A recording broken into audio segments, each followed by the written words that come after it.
Hello and welcome to your guide to the Year 9 virtual options process. My name is Mrs. Elliott and I'm the Deputy Head Teacher for the curriculum. Over the next few slides, I'll be walking you through the process of deciding which subjects to choose for your GCSEs. Before I start, I want to point out two key dates for your diary. The first is for the Year 9 Parents' Evening, and appointments for that have already gone live. If you haven't already booked, I urge you to do so because this is your opportunity to speak to the teachers about whether their subject would be a suitable option for you and for you to work out if you'd enjoy it or not. The second date is the deadline for returning your option sheet. It's essential to send this in by that date, either by email or by hand to Miss Whitlock via the school office. After this date, I can't guarantee your choices as the subjects may get full. So today you will have received your options booklet. It looks like this in school. It's also available on the website on this section. So there's the front page, and these are all the subjects that we teach at Key Stage 4. So let's have a look at some of these subjects in more detail. On the left here, you have all your compulsory subjects. English language and literature, maths and French are all single GCSEs, and combined science is worth 2 GCSEs. And you can also choose triple science as one of your options, which would give you a third science qualification as well. Underneath that, you also have some non-assessed subjects. Core PE continues as in Key Stage 3. It's a government requirement to keep this into Key Stage 4. And that's also the case with the relevance curriculum, which is what we used to call RSHE or PSHE. And that is taught as part of the tutor curriculum here. And the third non-assessed subject here is the IBLP, which will be partly new to you. You will know some of the elements of this from Key Stage 3, as it includes some RS and citizenship requirements, and it also expands on the IB award that you did in Year 7 to 9, with a focus on service learning, which is great for CVs and personal statements later on. And finally, the IBLP also includes lessons on careers education in order to prepare you for work experience and the world of work in general. On the right-hand side, you've got your EBAC subjects, and you need to choose at least one of these, history or geography, as an option subject, although of course you can choose both of them if you wish. This is what your option choice sheet looks like. It's at the back of your booklet and needs to be detached and returned to Miss Whitlock in the admin area by the end of this term, the 31st of March. You can see here that although you only study 3 options in the end, including your EBAC option, you do still have to pick 5 and rank them in order of importance, with 1 being your top choice. You need to pick 5, as although I do try to give you your top choices, it isn't always possible to do so. And it should be noted that if a subject does not attract enough students, it may not run, which is a reason why you may not be able to do your top choice either.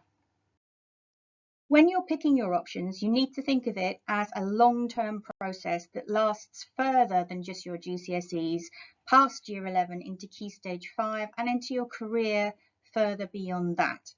All the subjects we offer at GCSE level are accommodated here at Knole in Key Stage 5, either through the IBCP or the IBDP. The IBCP, which is the career-related programme, allows students to study a mixture of academic and career-related studies. So it's perfect for students who want to go on to university or become an apprentice, or indeed go straight into the world of work at 18. The IBDP, the diploma programme, is for the most able students who want to continue with a variety of academic subjects in the sixth form. And this course is for students who want to go to university, particularly to study medicine or law. So how are you going to choose from all of these options? Some people might say, I want to be with my friends. Well, that's common, but don't go with that because it's not possible to put people in with their friends. Some subjects have 4 different blocks and that you could be in any one of those. I like the teacher. Again, you might not get that teacher next year. I want to choose easy subjects. Well, there are no easy subjects at GCSE. so don't go with that one. None of those are good ways to choose your options. And if you're thinking, I don't know what I want to do, I really haven't got a clue, don't panic, because it's all in order. We have a plan. There is a lot of support available to help you choose the options that are right for you. You can talk to Mrs. Grant, who you will find in the library. She is a fully qualified careers leader and will be able to advise on anything to do with careers and future choices. You can also speak to your teachers. They are best placed to tell you about their individual subjects and whether you would enjoy them and be able to cope with the demands of the course.